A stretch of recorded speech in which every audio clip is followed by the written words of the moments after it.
Hi everyone. Today we want to start experimenting with something new. So I'm joined on this call by Mudassir and by Jarrett. And before I get started into anything at all, I'll pass it on to Mudassir because he's going to explain the topic that we'll be covering today. So Mudassir, up to you. Okay. Yeah, thank you, Melissa. Hey everybody. So here today we have a very interesting problem. So the problem is I wasn't able to sleep at night and I was having nightmares too by looking at one of the CSV file. So it's actually related to the actual scenario. So I can just share my screen and show you what we were dealing with and what we are dealing with right now. So here is the actual file. So basically this file is fixed, delimited by columns. And it is actually firstly, it wasn't really easy for me to delimit the columns dynamically. So I got the help of Melissa, and she helped me out. And then I came up with another interesting problem, right? So here you can see that we have one sort of table with different column width, and then we have another table with different column width. So if I apply one delimiter dynamically over here, then I wouldn't be able to get the data in the way I want or get the data neatly. And here what I'm looking for is to get all of this data. And along with this data, I want my part numbers or product numbers. And I also want the job number with each and every row with this table, and then this part number and this job number with each and every row of this table, and so on. I tried to solve it on my own, but I managed to do it with VBA, but with Power Query, I was struggling a lot. So I asked help from God, and he sent me Melissa, and she literally asked me to send her the file so she can look at it. And I was like, okay, it will take her at least like 1-2 days, at least. But after 1 hour, she was like, here's your solution. And I was like, man, this is crazy, really. So over to you, Melissa. And Melissa will be showing us today how she really solved this really complicated problem. And I think so most of the people will be dealing with these sort of problems and are looking for ways to how to solve it. So over to you, Melissa. Thank you. Perfect. Well, my turn to start sharing my screen. So here we go. Yeah. One quick question, Mudassir. Was that a TXT file or was that a CSV file that you just moved over to the text? It's a CSV file. It's a CSV file. Okay. Yeah. Let's see if I can share but the screen. Nature is similar, right? Whether it's TXT or CSV, the problem is same. So hopefully you guys are seeing my screen. Yeah. Yep. So we're inside Power Query. Perfect. First kind of tip I want to give everyone, if you're looking at a fixed length file, you can go to the View tab and toggle that monospaced option on. And then you will actually be able to see that, yes, it is a fixed length file, right? So it's pretty obvious right now. And if we check here, we can see that those headers, that those initial tables, and then we have those subtables as well. So these are the parts that we're interested in and we want to extract from this file. Well, right. I didn't know about monospaced, really. I didn't know me either. Yeah. Okay, well, then it's a bonus tip. So yeah. I'll turn that off right now. For anyone who wants to join in and practice along with us, please make sure to have your formula bar enabled. That's always a good thing to have visible on your screen. And I'll also be using it frequently to make slight modifications to the M code. So having that formula bar visible really helps you out a lot. So, okay, so I've created a parameter for the file location where I've stored that CSV file. I brought that in as a staging file, and all I did was sub in my file location parameter, and then I've created a reference to that, and I'll be working off that reference. So that's what we're looking at right now. And usually when I work, or when I start to work on a file like this, I need the requirements. So what is the client actually looking for? In this case, Mudassir already told us we want the item number and the job number from the headers. And then we want all of the details that belong to that specific header. So we need some sort of key to bring those things back together. And my go-to is, if there's no key present, is I'll create that by adding an index column. So that's the first thing that I'll do. I'll click on that mini table icon, select add index, and I'll add that from 0. So this is my go-to. Does it make a difference if you go from 1, or is it just that you like to go by 0? Well, there is a difference. Because I'll be using some sort of logic later on, using lists, and lists have a 0-based index. So having your index start from 0 actually means that you can reference the same row if your index is starting from 0. Otherwise, you'll have to subtract 1 to get to that 0-based position. Perfect. Good question. So, yeah, look, we've got that. Now we need to find the position where our headers are at. And we can do that quite easily because those headers are repeated constantly throughout the entire file. So the only thing I'll have to do is copy this value. So I'll just copy that, add a new query, blank one, just paste that in. So now I've got that text string, and let me move this to this side. And now I can say, okay, this is my header ID.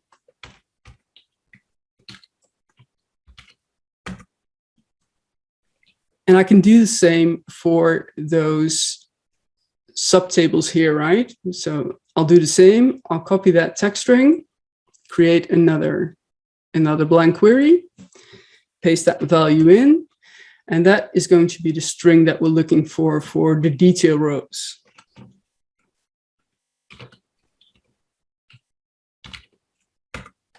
Perfect.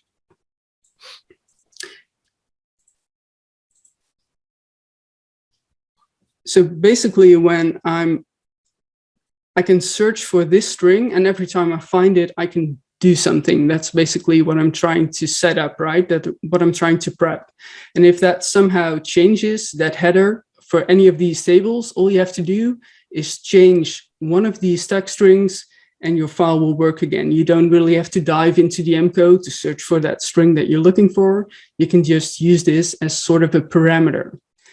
So I can disable the load for these two queries.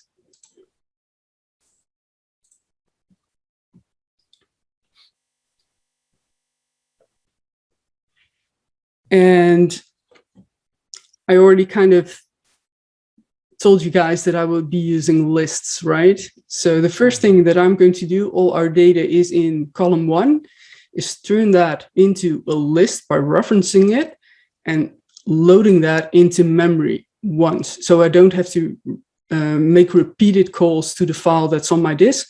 It will load it into memory once, and I can reference that over and over again. For that, I usually open my advanced editor and place that all the way at the top, because usually when you use the user interface to build your code, it will reference the previous step. So when you place that buffer step anywhere else in your code and you want to make a modification later on, you can kind of destroy that, because it will try to help you and make modifications to that step that you're manually creating.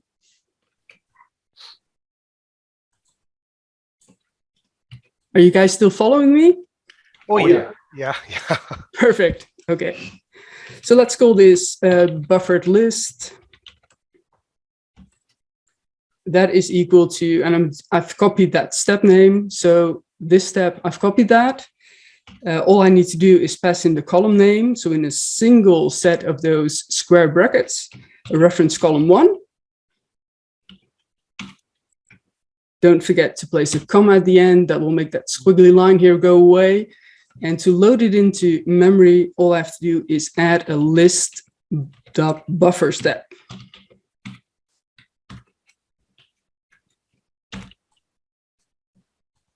Done. So it added that here. So here's my variable all the way at the top. And now I can reference that over and over again.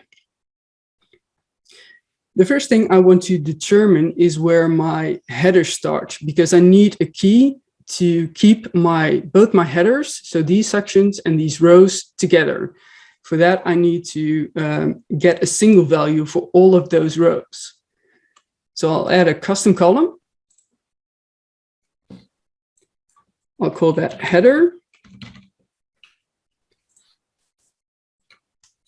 And let's say if our column 1 is equal to our header ID. So that's the piece of text that we've created, right? That's this variable here, that query at the side here that only contains that text string. If that's equal to the header ID, then I want my index number, else I want a null. So here it found that text and it returned the 5. Here it found that text again and it returned row 23. Now I need that value across all of the rows, of course. So I need to fill that down. You can just right-click, fill that down, but it's a very simple syntax. So I usually add that in the formula bar. So table.fillDown, opening parentheses, and all it wants is a list with column names. Now we only need to pass in the column name for the column that we want to fill down.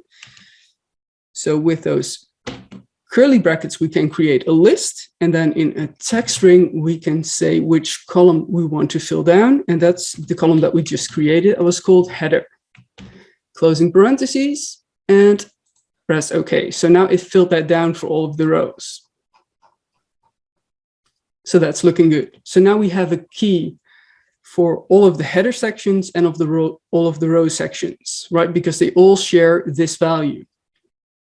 But this is the key for our main header ID, right? And I think we have to create another one for detail ID too. You're getting slightly ahead of me, yeah. But we'll be splitting the headers from the rows. We'll be doing that right now. So let's get started. I'll add another custom column.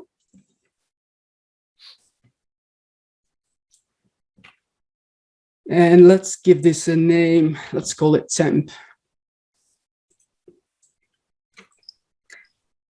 So here we're going to do something a bit more elaborate, and we're going to leverage off that buffered list that I created. So we'll be using a couple of list functions to look at each of the positions and find if there's a match to the index that we're currently on to return a specific value. So stop me if I stop making sense, and I'll start to type.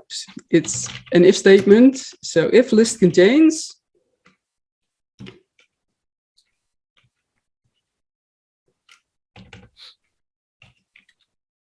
sometimes it does that, don't know why. Opening parentheses, list.position of, we'll be looking for a specific position in a list, and that is our buffer list. So buffered list, we'll be looking into that, and we want to find the header ID in this case. So again, I'll reference that query header ID. Here.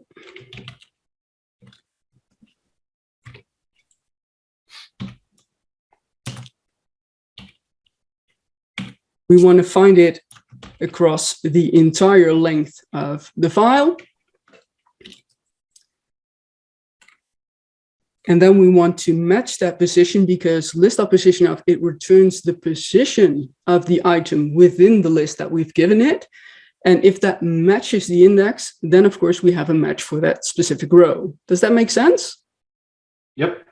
Yeah. Perfect. Yeah. So that needs to be equal to the index. So when that is the case, of course, we're looking for a header, then we're on this specific row or on this specific row, basically.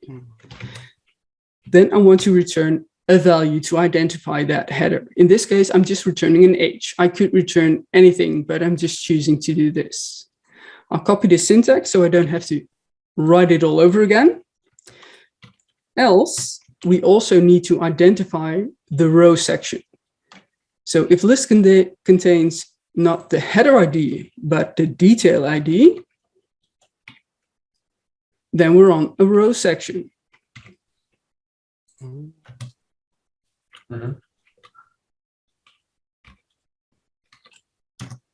Else, if our column 1 is an empty text string,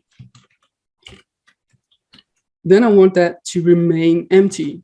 So I'll return another empty text string for that as well. And if that's not the case, then I want a null. And it seems that we've got an error somewhere. Let me see if I can make sense of that. Maybe remove this one, yeah. No. So else if, then else if. Else if, yeah, there you go.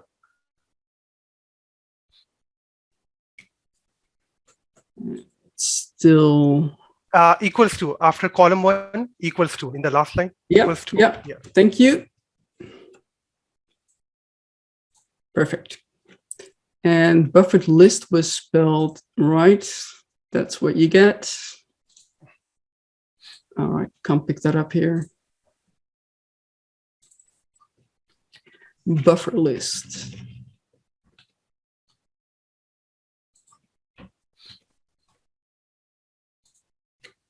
Right.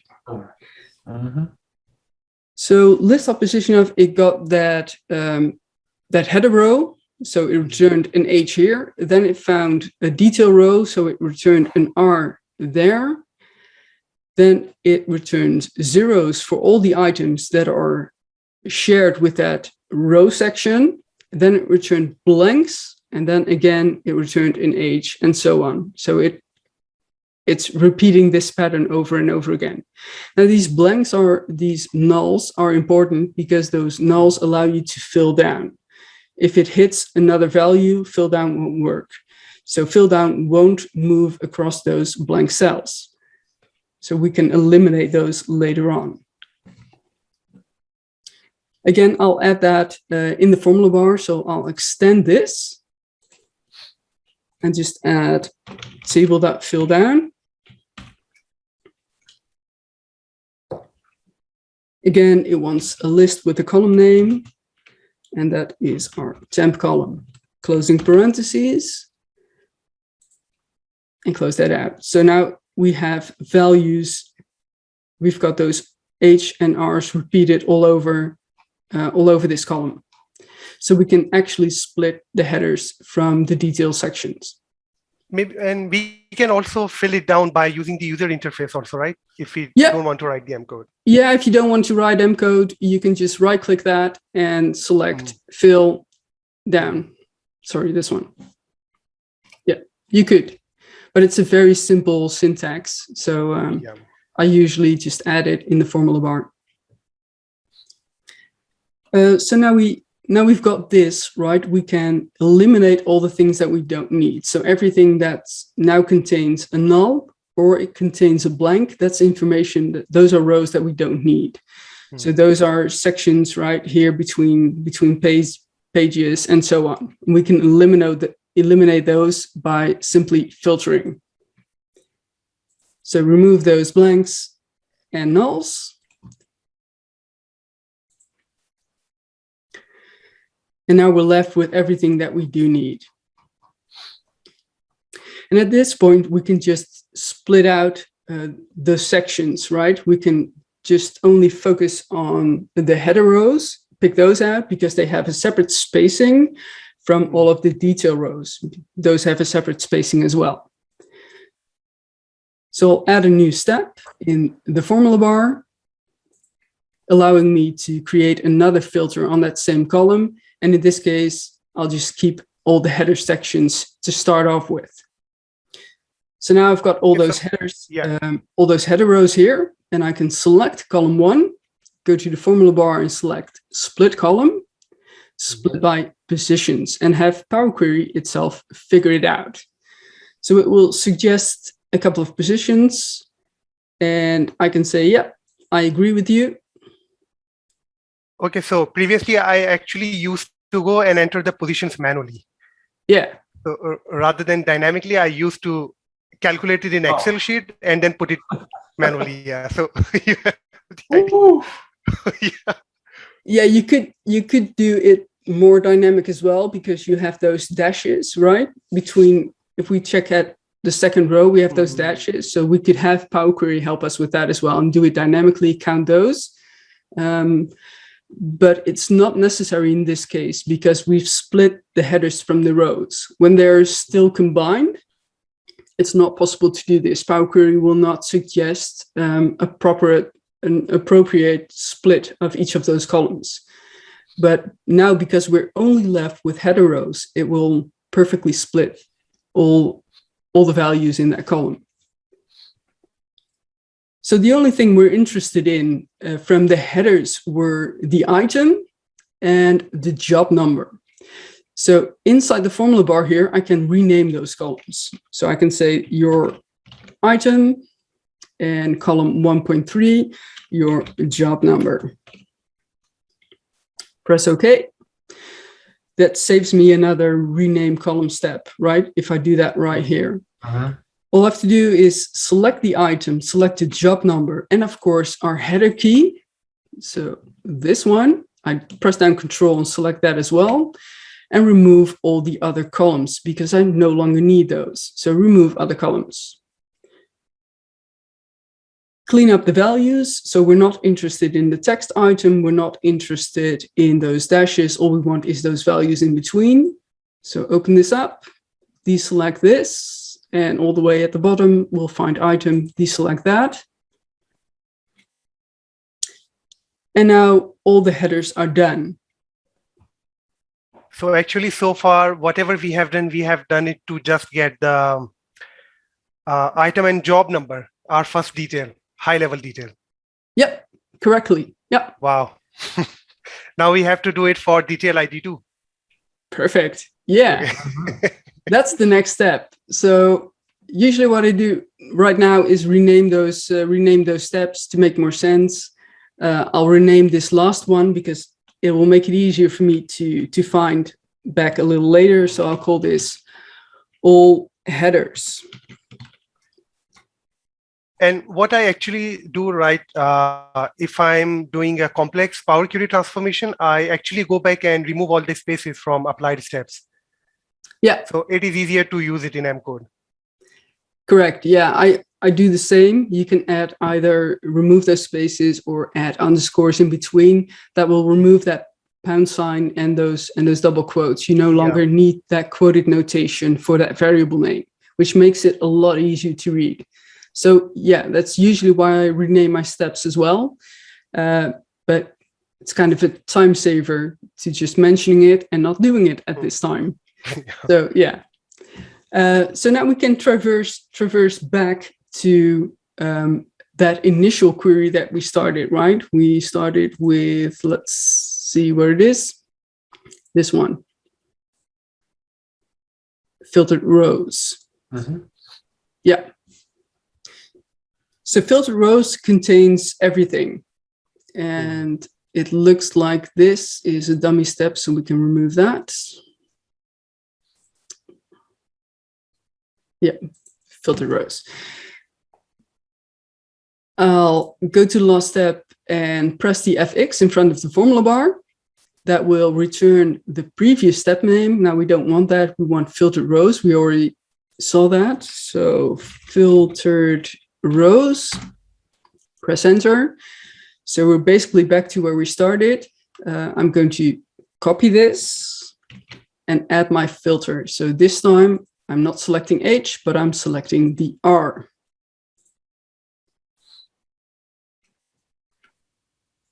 I'll remove my dummy step, delete that. It will break my query, but I already copied that variable name, so I can just paste that back and press OK, and that fixes the issue.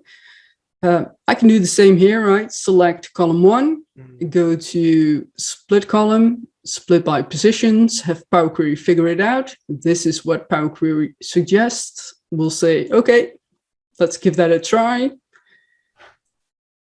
And that actually looks pretty good. So even the total rows, it split that perfectly. Those are in the last 3 columns. Of course, there are a lot of spaces because we had that indentation, right? So I can select that first column, press down Shift to select that column 1.10 as well. Go to Transform, select Format, Trim.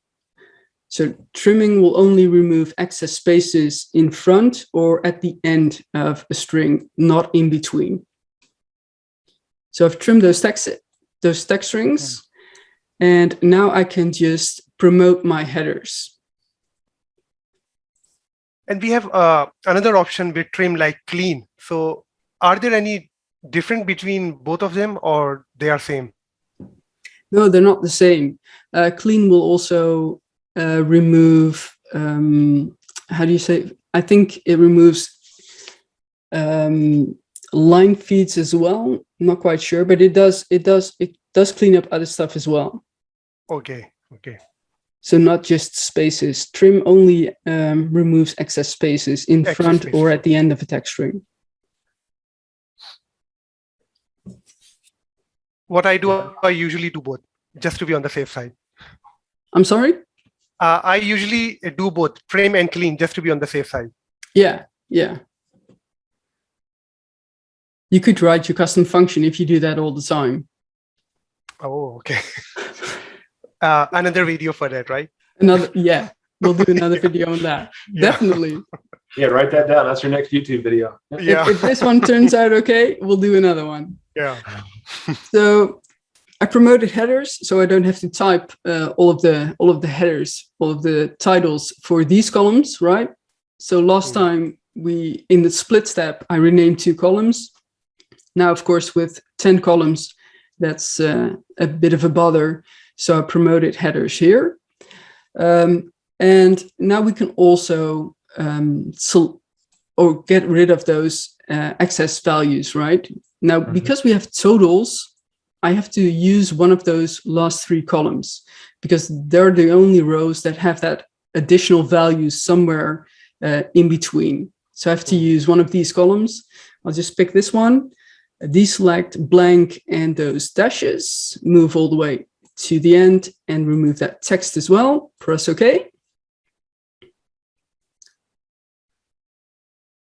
And now I can remove column 10 and that column R. I can remove these columns, and now I have all my detail sections as well. So I can rename this. As you removed unwanted rows from this actual cost, right? So what I do is, for example, if I know that a particular column would be my number column, like decimal number or whole number, right?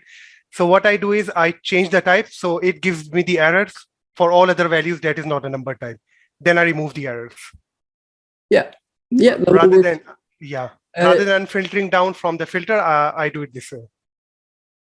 Yeah, you could do that. Of course, if there's another issue with your data that causes an error, you will never find out. Oh, yes.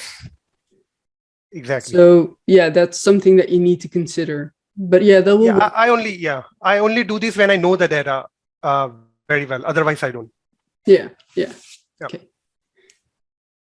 So now we've got both a table with only the headers and only the details, and we have a key to bring those sections back together again. Now for that, we can use a self-merge. So we can merge the table with itself to bring that information back together.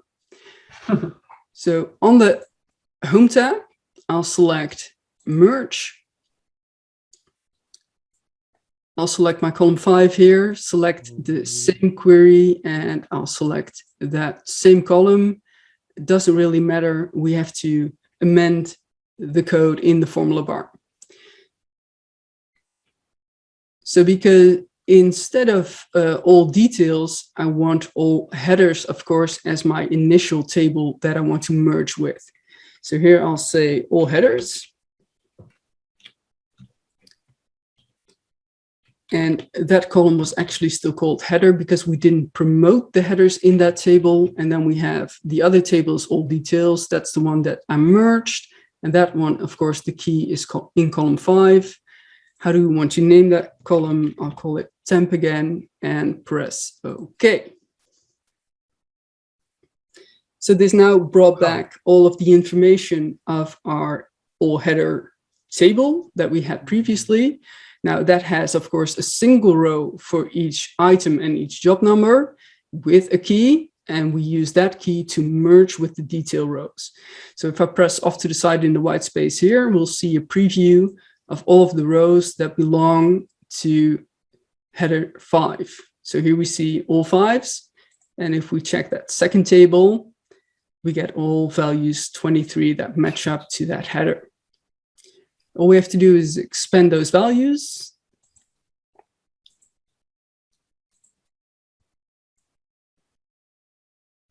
And of course, we can remove this final column here, and then we're done. Wow. And do you want now in this case, Mudassir, would you keep the totals row in there? Oh no, I will remove it because okay. I'll pull the total automatically with Power BI.